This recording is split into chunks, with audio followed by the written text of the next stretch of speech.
अब यहाँ पर अ, थोड़ा जो नतीजे आए हैं, 2 बड़े नतीजे हमारे सामने हैं, एक बार उन पर भी नज़र डाल लेते हैं। क्योंकि हमारे सामने टीसीएस और इन्फोसिस इन दोनों के नतीजे आ चुके हैं, आपने देख ही लिए होंगे। टीसीएस ने जैसे दिखाया कि उसकी रेवेन्यू जो है, आमदनी तिमाही, वो साल दर साल 16.9% बढ़ी है। पिछली बार 50,591 करोड़ रुपए थी, अब बढ़ के हो गई है 59,162 करोड़ रुपए।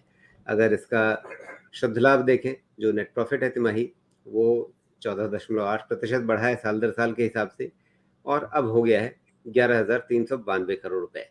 और अगर क्वार्टर ऑन क्वार्टर, तिमाही दर तिमाही तुलना करें, तो शुद्ध लाभ में 5% की वृद्धि हुई है, और इनकी जो आमदनी है, ऑपरेटिंग रेवेन्यू जो है, वो 1.6%, 1.6% बढ़ी है।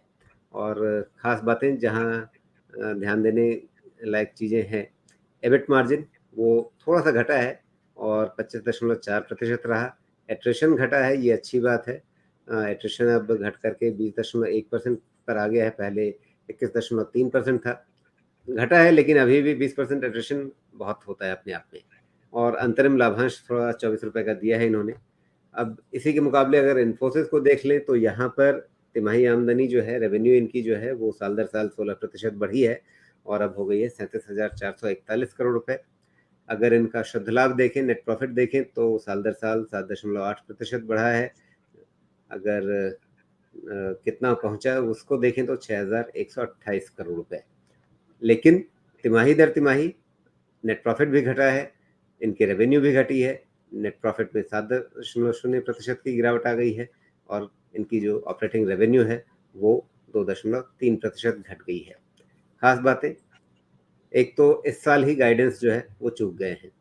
16-17% का गाइडेंस दिया था 22-23 के वित्त वर्ष के लिए, हासिल क्या हुआ है 15.4%।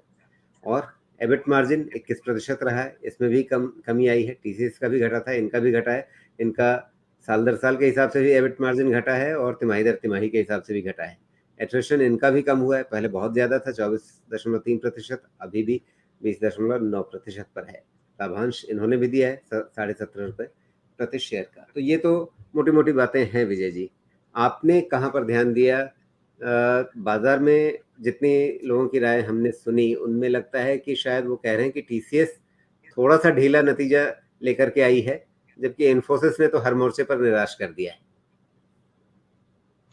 देखिए, no doubt TCS versus Infosys का अगर आप कंपैरिजन पूछे तो टीसीएस ने थोड़े बेहतर नतीजे दिए हैं, और इन्फोसिस ने जो निराश किया, बिल्कुल ठीक बात बोली आपने। मगर मैं ये बात करीब करीब 6 महीने से 8 महीने से बोल रहा हूँ कि जब तक वेस्टर्न कंट्रीज में स्टेबिलिटी नहीं आएगी, देखिए वॉर के चलते हुए इन्फ्लेशनरी प्रेशर्स इतने ज्यादा आ गए, बहुत सारी कंपनीज को अपना लोगों को निकालना पड़ा, जो एक्सपेंशन प्लान्स थे वो छोड़ने पड़े। और जब भी आईटी स्पेंड्स होते हैं वो एक्सेस पैसे से होते हैं, जब आपके पास एक्सेस कैश फ्लोज होता है, तभी आप आईटी स्पेंड्स करते हैं। और किसी भी जो ग्लोबल कंपनी में जहाँ पे लोगों को निकाला जा रहा है, जहाँ पे ऑफिसेज बंद किए जा रहे हैं, जहाँ से लोगों को वर्क फ्रॉम होम का ऑप्शन दिया जा रहा है कि अब हम ऑफिस का खर्चा नहीं उठाएंगे, आप घर से ही काम करिए, तो अपना खर्चा बचाने की भी मुहिम चल रही है, भारतीय कंपनीज में भी और इंटरनेशनल कंपनीज में भी। जो भारतीय कंपनीज थी वो हमेशा गाइडेंस पे चली है, तो हमें एक चीज समझनी पड़ेगी राजीव जी, मैं दर्शकों के लिए बोलना चाहता हूँ कि जो आगे जो दिख रहा है उसके बेसिस पे स्टॉक प्राइस रिएक्ट करता है। कल जब इन्फोसिस का एडीआर 9-10% गिरा, तो इसका मतलब बाजार जो है वो इस बात से कॉन्फिडेंस नहीं ले रहा कि जो इन्फोसिस ने गाइडेंस दिया है आगे आने वाली जो 2-3 तिमाही है वो कैसी लग रही है, वो किसी को भी नहीं पता।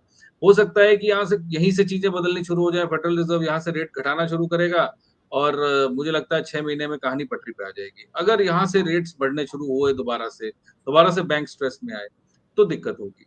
इनका आईटी कंपनीज का जो मेजर डिपेंडेंस है 55-56% बीएफएसआई पे है, बैंकिंग एंड फाइनेंशियल सर्विसेज पे, और बीएफएसआई सबसे ज्यादा हिट है। अगर आप क्रेडिट स्विस जैसे बैंक्स को उड़ते हुए देख रहे हैं, और मुझे लगता है कि इस बात को कहीं ना कहीं अंडर प्ले किया जा रहा है, ये बहुत बड़ी बात है। क्रेडिट स्विस लीमन ब्रदर्स से भी बड़ा था, और अगर ऐसा हादसा हुआ है पिछले 1 महीने में, तो ये कहीं ना कहीं मार्केट में इसकी अंडरकरेंट है और डर है कि और कहीं ज्यादा बैंक्स तो नहीं अभी जो डिफॉल्ट करेंगे। तो there are skeletons in the cupboard, अभी किसी को नहीं मालूम राजीव साहब कि आगे आने वाले समय में बीएफएसआई में क्या होगा। और नो डाउट ये एक कंसंट्रेशन रिस्क है जो कि कंपनीज ने लिया हुआ था कि बीएफएसआई में ज्यादा ये लोग अपना फोकस कर रहे थे।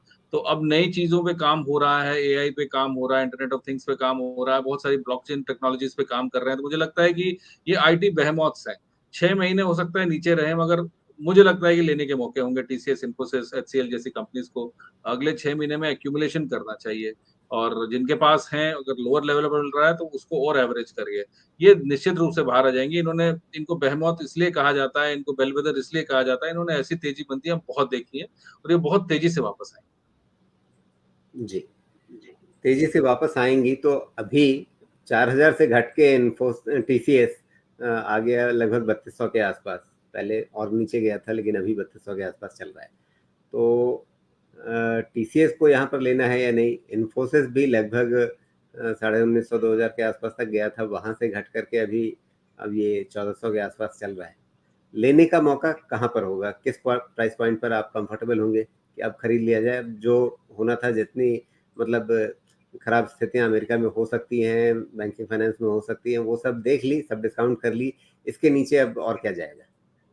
राजीव जी, यही एक समस्या है कि डिस्काउंट कोई कर नहीं पा रहा है। हमें एग्जैक्टली पता ही नहीं है कि और कितने बैंक्स लाइन में लगे हुए हैं, और उनको कैसे बचाया जाएगा। देखिए, यूएस में तो एक बहुत साधारण तरीका है, वो लोग डॉलर छाप लेते हैं और बेल आउट कर लेते हैं।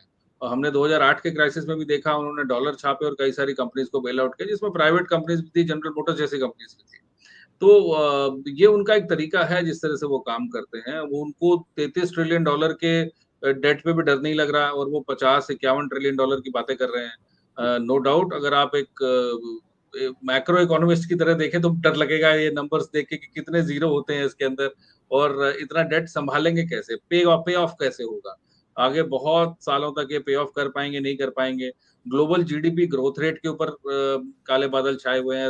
रोज ही आईएमएफ की या वर्ल्ड बैंक की कोई ना कोई कोई डेटा आता है जिसमें वो जीडीपी ग्रोथ रेट घटा देते हैं, ग्लोबल जीडीपी ग्रोथ रेट भी, यूएस की भी, इंडिया की भी।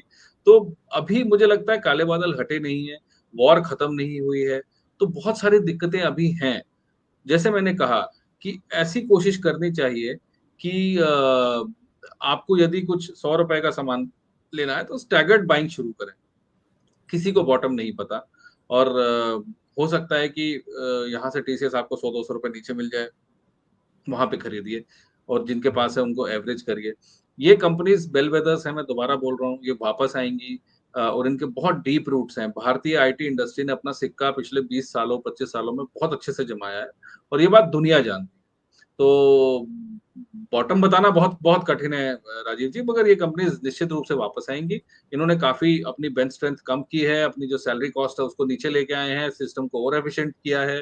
बेंच, बहुत सारे लोगों को बेंच पे बिठाया जाता था कि इन केस कोई नया प्रोजेक्ट आ जाए तो उनको इमीडिएटली वहां पर रिप्लेस कर दिया जाएगा, मगर अब बेंच स्ट्रेंथ कम की जा रही है, जो कि ओवरऑल बैलेंस शीट के लिए अच्छा है। नो डाउट मेरी सहानुभूति है उन लोगों के साथ जिनकी नौकरी गई, मगर कैप जेमिनी जैसी कंपनीज ने भी बहुत बहुत जबरदस्त रिट्रेंचमेंट किया है।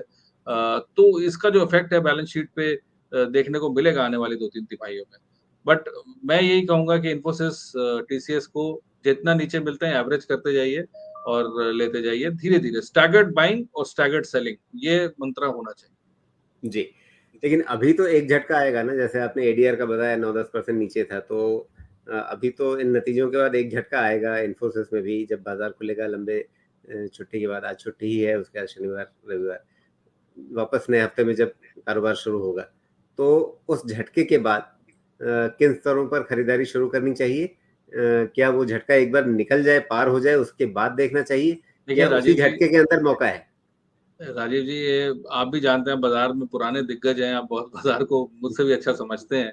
और ये कहावत है मार्केट में, never try to catch a falling knife. हमें नहीं पता वो गिरावट 5% की है कि 10% की है कि 15 की, हमें नहीं पता। तो आपने जो दूसरी बात बोली कि हमें थोड़ा वेट एंड वॉच करना चाहिए और देखना चाहिए, अभी आने वाले 3 से 6 महीने मुझे लगता है, 2 तिमाही जो है वो आईटी इंडस्ट्री के लिए थोड़े टफ होंगे। मैंने ये नहीं कहा कि आप आज ही खरीद लें या कल खरीद लें, ऐसा मैंने नहीं बोला।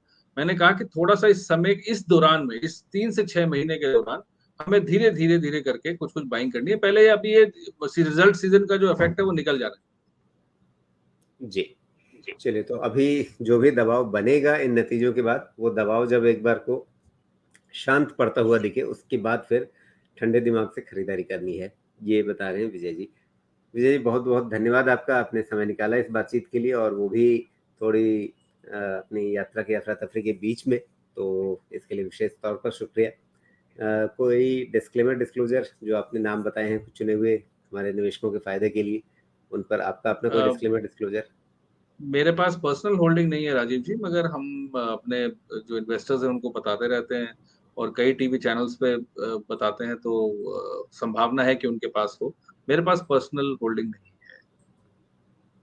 जी, विजय जी, बहुत-बहुत धन्यवाद, और जिन दर्शकों ने हमें लाइव देखा उनका भी बहुत धन्यवाद, जो आगे भी हमारी इस बातचीत को देखेंगे सबका धन्यवाद। सबसे अपना एक वही नियमित अनुरोध कि आप अगर हमें यूट्यूब पर देख रहे हैं तो हमारे इस चैनल को सब्सक्राइब कर लें, और अगर आप हमें फेसबुक पर देख रहे हैं तो हमारे पेज को लाइक कर लें।